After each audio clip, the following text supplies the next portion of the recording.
You can hear the large sounds of bronze armor clinking as you watch the approaching Spartan army from the top of a wall. The full might of the Peloponnesian League is before you, and seeing those dreaded Spartans, the same men who fought to the death at Thermopylae with only 300 men against the Persians, and now they stand before you with the intent of subjugation. You feel fear, and you hide behind the crenelle as you catch your breath. You look down the magnificent walls of the Plataea to see if your fellow soldiers and hoplites feel the same fear you feel. Although there are only 400 men to protect the city, and the situation seems dire, you must stay calm and resolute. As a distant commander shouts orders, you look back over the crenelle and watch the Spartan army preparing a palisade wall and fortifications to prepare the siege. This will be your life for months.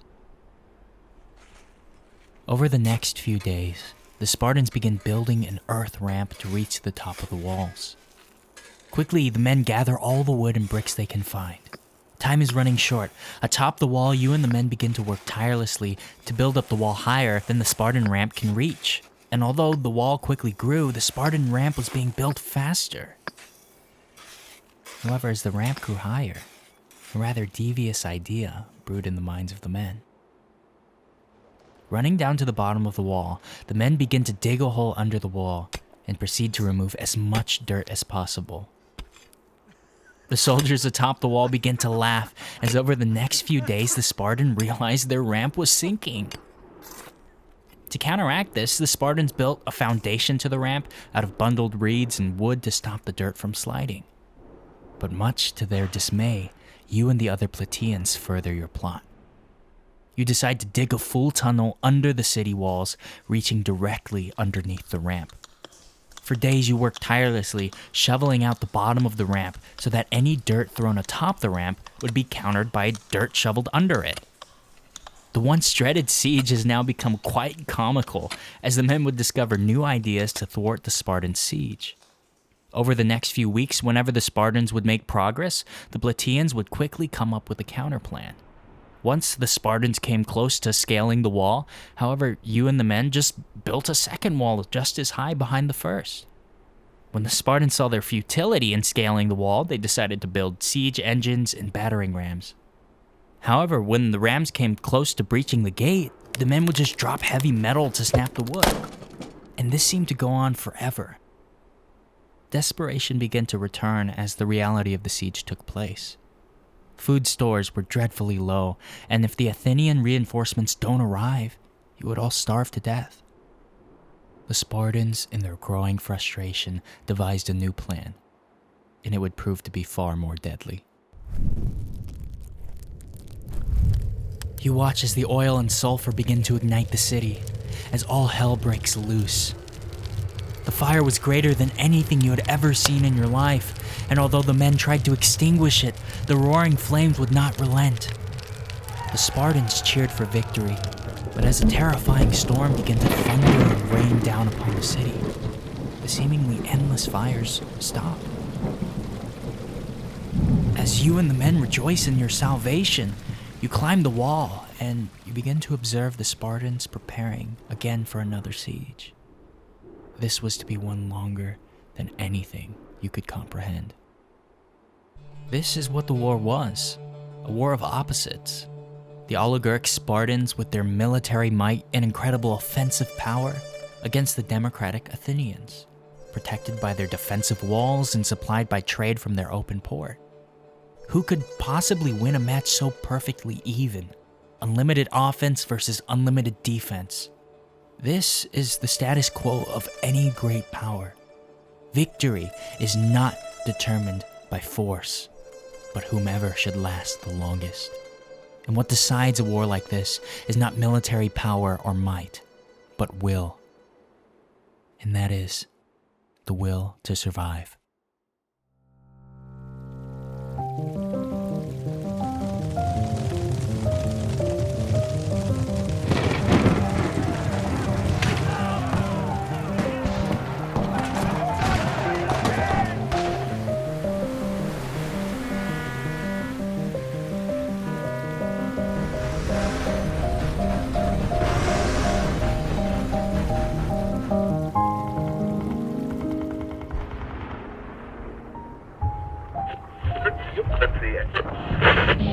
new world, with all its power and might, steps forth to the rescue and the liberation of the old.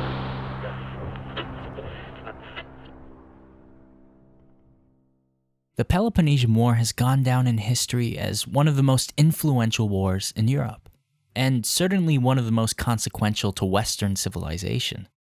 It's an incredibly modern war in the way it was conducted and how it started. If you've ever studied World War I, you'll see many similarities in how a war like this could have ever happened. But why is the Peloponnesian War important to Western civilization? There are many reasons, but the most important ones is that it shows the weakness of democratic and oligarchic governments. It's the backdrop to all the great philosophy that came out of Greece. After all, Socrates fought in this war, as we mentioned in episode 2, and most importantly, it's the birth for political theory in the West and gives a great examination of human nature.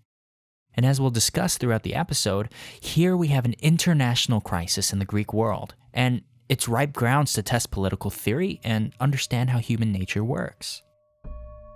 Nearly everything we know about the Peloponnesian War comes from a single source, the historian and political philosopher Thucydides. Thucydides is a fascinating character and someone we'll cover in great detail in a later episode. But suffice it to say, nearly everything we know about this war comes from him, and we just have to take his word for it. He claims that he attempted to write a non-biased accounting of the war so that it might be useful to all generations. And to us, it seems that he succeeded in that. So without further ado, let's jump right in. To understand the Peloponnesian War, you have to understand the context of what came before it. Now, everyone has seen the movie 300, where the 300 Spartans went and fought against a huge Persian army. They were vastly outnumbered, but they fought fiercely until the end. Well, that war was called the Greco-Persian War, and it ended with Greek victory over the invading Persians. The war was not just fought by Sparta, but it was fought by nearly all Greek city-states, including the huge naval power Athens. Following the end of the war, Sparta went into a sort of quasi-isolationist stance and withdrew from international politics. However, the Persian threat was not over, and there were many vulnerable Greek city-states in Anatolia, or modern-day Turkey. These states went to Athens and asked them to join in a large alliance to combat the Persians, should they ever return. This alliance became known as the Delian League. It even had a bicameral legislature, and all the members of the league were, considered equal, at least equal under the law. But in reality, Athens controlled the entire alliance, and the alliance members soon devolved into Athenian subjects in which they had no free will of their own. This caused Athens to have a large Greek empire that roughly spanned the entire coastline of the Aegean Sea. Athens, becoming quite happy with its newfound power, gained ambitions to keep expanding. Now, it's important to note that at this time, Athens and Sparta were still officially allies due to the Greco-Persian War. This alliance began to crumble when Athens built giant walls going from their city all the way to their port, an obvious rebuff to Spartan land power. Soon after, there was a slave revolt in Sparta, and Spartans' allies, including Athens, sent men to help put down the revolt. Sparta accepted all the men except Athenians out of fear that they would join the slave revolt. Outraged, Athens ended its alliance with Sparta. This is the historical backdrop to the conflict. However, there are also political circumstances to consider. Athens was a democracy and required that all of its subjects and alliance members to be democracies. The Athenian democracy was the ultimate direct democracy.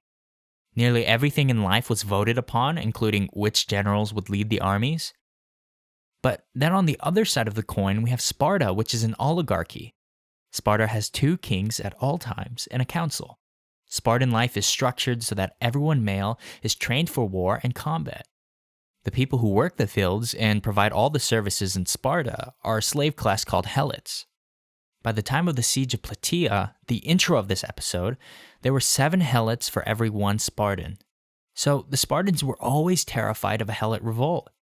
Because of this, they were never too far from home. The longest Spartan military campaign in the Peloponnesian War only lasted 40 days due to this fear. Now, the last thing I will say before we get into this war is that there are many parallels that can be drawn between it and World War I. There are two great alliance systems led by a leading dominant faction, the Athenians leading the Delian League being opposed to the Spartans leading the Peloponnesian League. All it takes is one spark to set the entire war off.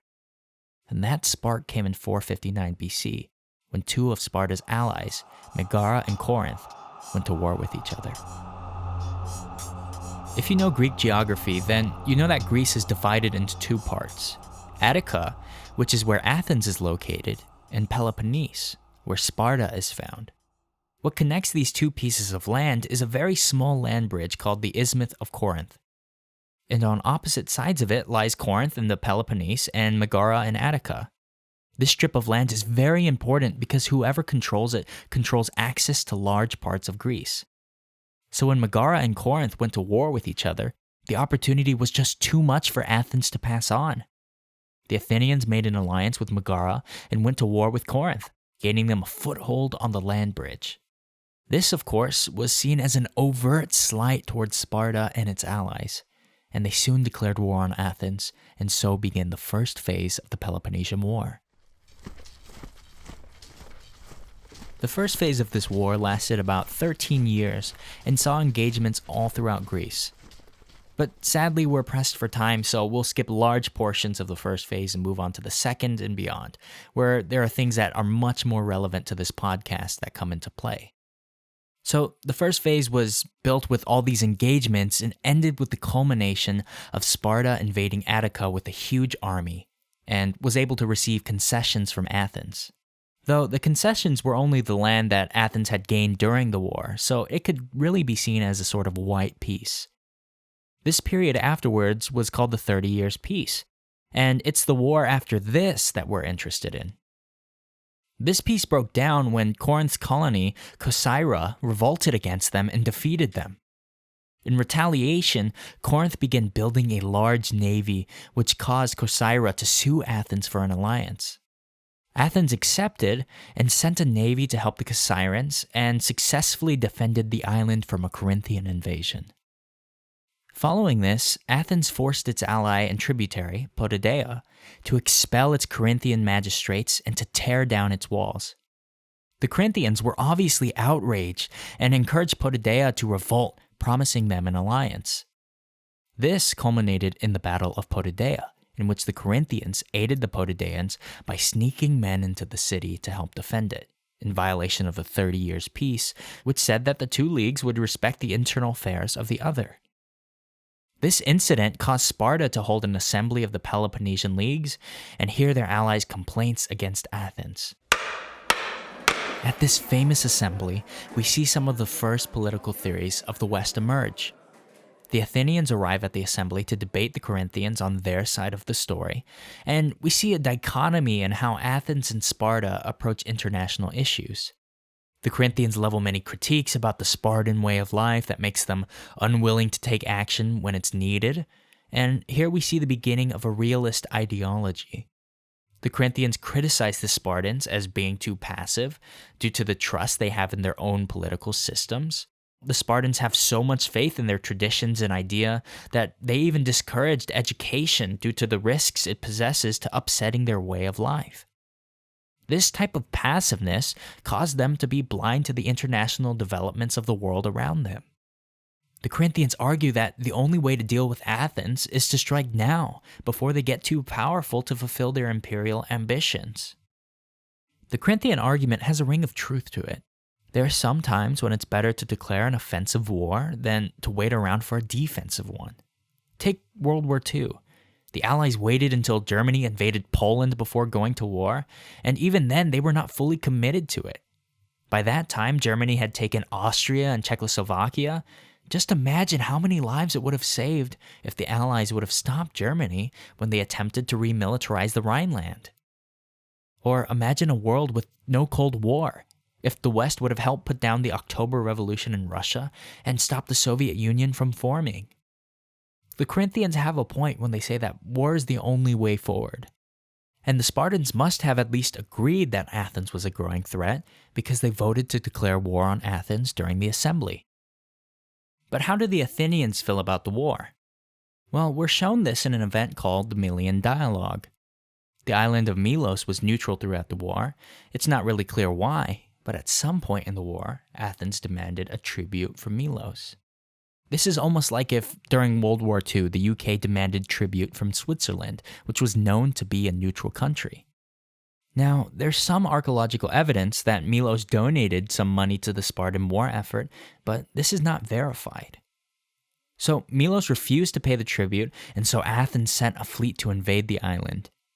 Upon arriving at Melos, they had a dialogue that perfectly showed how Athenians viewed the war themselves, creating another school of thought for international politics. The Athenians give the Melians an ultimatum: surrender or be destroyed. They find nothing wrong with conquering Melos. The Athenians tell the Melians, quote, "The strong do what they can, and the weak suffer what they must," end quote. Showing that Athens believes itself to have moral superiority because of its strength. Melos argues back that they are weak and neutral. There is no strategic importance in conquering them. However, the Athenians argue that by allowing Melos to be independent, they make themselves look weak to their allies and subjects. If Melos stays independent, then everyone will think Athens is too weak to conquer it. Melos counters this by saying that other neutral states would end up joining the war against Athens. However, Athens responds by saying those nations wouldn't join the war because they are independent. They won't risk their own lives against Athens if they can avoid it. Athens, more so, fears a rebellion within their own empire. Taking Melos will make them fear Athens' strength. In a last-ditch effort, the Melians argue that the gods will be on their side because they are morally just as the weaker victim in this battle. However, the Athenians believe themselves to be morally just and to have the favor of the gods because they are strong, and it is the natural order of things for the strong to dominate the weak. So, what's so important about this dialogue? The answer is that it first shows the Athenian way of thinking, but second, is evident of a dichotomy of government that will conflict the West forever. In episode 2, we talked about how Plato believed that a ruler should be a moral person. But here we see that the Athenians are taking what we would today call a Machiavellian approach.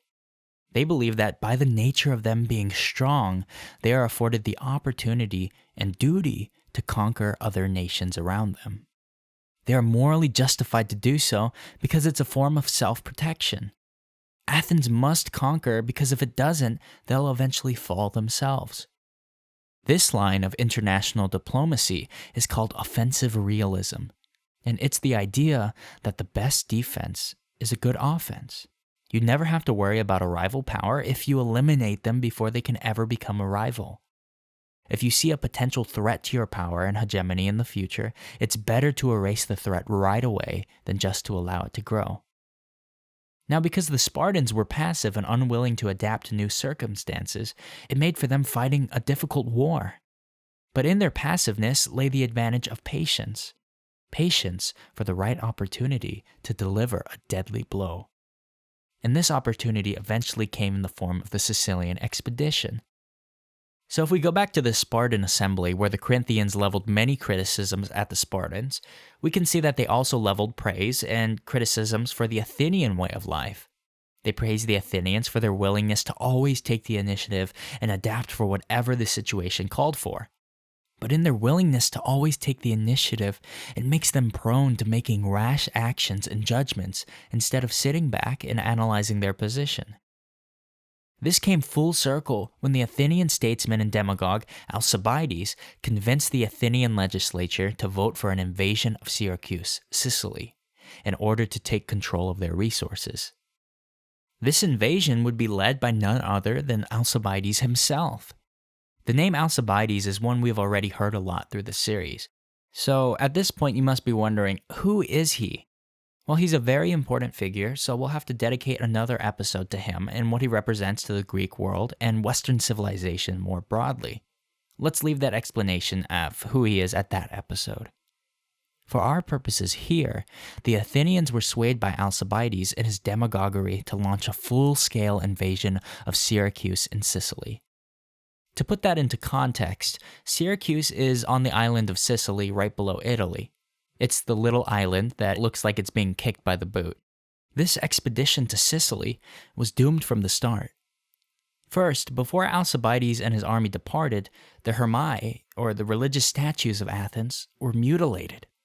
Alcibiades was blamed for the mutilation, and outraged, he demanded a trial, though the Athenians allowed him to go on expedition without a trial. However, once he arrived in Sicily, he was recalled to Athens to officially face his trial, and instead, Alcibiades defected to Sparta, where he told them that the Athenians wanted to conquer all of Italy and use it as a springboard to conquer Sparta. So the invasion would continue on without Alcibiades. Now, it started out well at first. Many of the cities in Sicily joined Athens, and Syracuse seemed outnumbered.